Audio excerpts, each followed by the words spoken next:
ഇന്നുച്ചയ്ക്ക് നല്ലൊരു പായസം കുട്ടി വിഭവസമൃദ്ധമായ സദ്യയും കൂടി കഴിച്ചതുകൊണ്ട് ഇന്ന് ഞാൻ കുറച്ച് അങ്ങോട്ട് അധികം ഉറങ്ങിപ്പോയട്ടോ.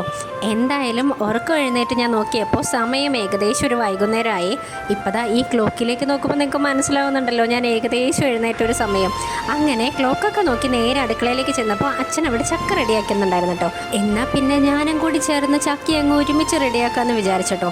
ഈ ചക്ക മുറിക്കുന്നതിന് മുമ്പ് ഞങ്ങൾ കറി വെക്കണോ അതോ വറക്കണോ എന്നുള്ള പ്ലാനിങ്ങിലായിരുന്നു കേട്ടോ. പിന്നെ ചക്ക മുറിച്ച് കഴിഞ്ഞപ്പോൾ ഏകദേശം ഞങ്ങൾക്ക് മനസ്സിലായിട്ടോ ഇത് വറക്കാനുള്ള പാകമൊന്നുമില്ല, ഇത് കറി തന്നെ വെക്കണമെന്ന്.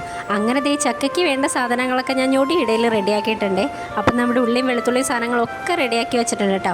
ഇപ്പം ദാ ഞാനൊരു ഞെട്ടൊടിച്ച് കാണിക്കും കേട്ടോ. പക്ഷേ അതൊന്നല്ല, കുറച്ച് നേരം നിന്നിട്ടാട്ടോ ഞാനിതൊക്കെ റെഡിയാക്കിയത്. അങ്ങനെ ദേ വേഗം നമ്മൾ പോയിട്ട് അതൊക്കെ വഴറ്റിയെടുക്കുകയാണ് കേട്ടോ. ഞാനപ്പോൾ എടുത്തേക്കുന്നത് നമ്മുടെ ഉണക്കമുളക് ഇടിച്ചിട്ടാട്ടോ എടുത്തേക്കുന്നത്. സാധാരണ മുളക് പൊടിയൊക്കെ ഞങ്ങൾ എടുക്കാറുണ്ട് കേട്ടോ. അങ്ങനെ ഉള്ളിയും മുളകൊക്കെ വഴന്ന ശേഷം നമ്മുടെ ചക്ക വേഗം നമ്മൾ ഇട്ട് കൊടുത്തിട്ടുണ്ട്.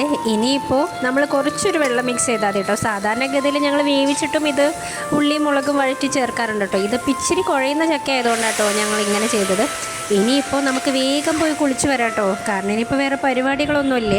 ഈ ചക്ക എന്ന് പറയുന്ന സാധനം എനിക്ക് പണ്ടേ വീക്ക്നെസ് ആയതുകൊണ്ട് ഞാൻ പിന്നെ അധികം സമയമൊന്നും താമസിപ്പിച്ചില്ല കേട്ടോ. വേഗം പോയി കുളിച്ച് റെഡിയായി വന്നിട്ടോ. അതിൻ്റെ ഇടയിൽ ഞാൻ കട്ടൻ ചായയും തിളപ്പിച്ചു. അങ്ങനെ ടി വി വെച്ചപ്പോൾ കേട്ടോ നമ്മുടെ നന്ദനം സിനിമ കണ്ടത്. എന്നാൽ പിന്നെ ഇതും കണ്ട് നമുക്ക് ചക്കയും ചായയും കൂടി അടിക്കാമല്ലേ. എന്തൊക്കെ പറഞ്ഞാലും എത്രയൊക്കെ നമ്മൾ പുറത്ത് പോയി ഫുഡ് കഴിക്കാമെന്ന് പറഞ്ഞാലും എനിക്ക് ഇപ്പോഴും ഇഷ്ടം ഇങ്ങനെയുള്ള ഹോംലി ഫുഡുകൾ കഴിക്കാനാട്ടോ. ഇതൊരു സൺഡേ ആയിട്ട് നമ്മുടെ ഈവനിങ് ഈ ചക്ക മനോഹരമാക്കിയിട്ടുണ്ട് കേട്ടോ. നിങ്ങൾക്കൊക്കെ എന്ത് ഫുഡ് കഴിക്കാൻ ഇഷ്ടമെന്ന് കമൻറ്റ് ചെയ്യട്ടോ. ഞാൻ എന്തായാലും ഹോംലി ഫുഡിൻ്റെ ആളാണേ. അപ്പോൾ ഞാനിതൊന്ന് കഴിച്ചു തീർക്കട്ടെ കേട്ടോ. ഇനി എന്തായാലും നമുക്ക് അടുത്ത വീഡിയോ കാണാം കേട്ടോ. അപ്പോൾ ഓക്കെ, ബൈ.